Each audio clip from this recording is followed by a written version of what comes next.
मुरादाबाद के हुनरमंदी ने अपनी पहचान पूरी दुनिया में पीतल नगरी के नाम से बनाई है। यहाँ के पीतल के विभिन्न उत्पाद देश विदेश में एक्सपोर्ट किए जाते हैं। यही वजह है कि मुरादाबाद पूरी दुनिया में पीतल नगरी के नाम से ही जाना जाता है। पीतल नगरी के इस शहर में बहुत से ऐसे उत्पाद तैयार किए जाते हैं जो ज्यादातर मुरादाबाद में ही तैयार होकर पूरे देश में एक्सपोर्ट होते हैं। उन्हीं में से एक उत्पाद है अशोक की लाट, जो मुरादाबाद से तैयार होकर पूरे देश में एक्सपोर्ट की जाती है। अब 26 जनवरी पर अशोक की लाट की अच्छी खासी डिमांड देखने को मिल रही है। कारोबारियों द्वारा अशोक की लाट को नक्काशी कर तैयार किया जा रहा है। पीतल कारोबारी सुरेंद्र दिवाकर ने बताया कि 26 जनवरी का पर्व नजदीक है। ऐसे में मुरादाबाद में अशोक की लाट तैयार की जा रही है। यह अशोक की लाट गिफ्ट पर्पस में भी यूज होती है। लोग एक दूसरे को गिफ्ट के तौर पर भी इसे भेंट करते हैं।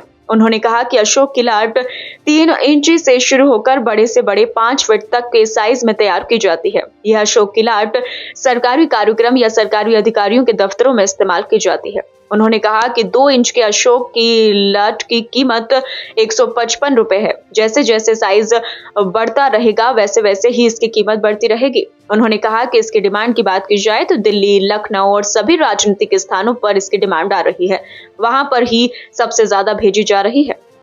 जैसे 26 जनवरी का पर्व आ रहा है, हमारा राष्ट्रीय पर्व है, तो उसमें अशोक की लाट हम जो है गिफ्ट पर्पज से भी, गिफ्ट देने के लिए भी यूज होती है। जैसे प्रोग्राम होते हैं, कल्चर प्रोग्राम होते हैं, उसमें उपहार के स्वरूप दी जाती है। अशोक की लाट हमारे पास जो है 3 इंची से शुरू है और बड़े से बड़ी साइज में अगर मांगेंगे 5 फीट तक भी अवेलेबल है हमारे पास। तो एज ए मोमेंटो के तौर पे इसको सरकारी अधिकारियों को या स्कूल कल्चर प्रोग्रामों में इसको उपहार स्वरूप दिया जाता है। अच्छा, क्या प्राइसिंग है? स्टार्टिंग प्राइसिंग डिसाइड करता है उसके साइज के ऊपर। जैसा उसका साइज है उसी के अकॉर्डिंग साइज प्राइस होगा। अगर जो सबसे छोटे वाले की बात करें हम, जो 2 इंची का है, वो हमारे से 155 रुपए का अशोक की लाट है। और वैसे ही प्राइस आगे बढ़ते रहते हैं, जैसे साइज बढ़ेगा वैसे प्राइस बढ़ेंगे।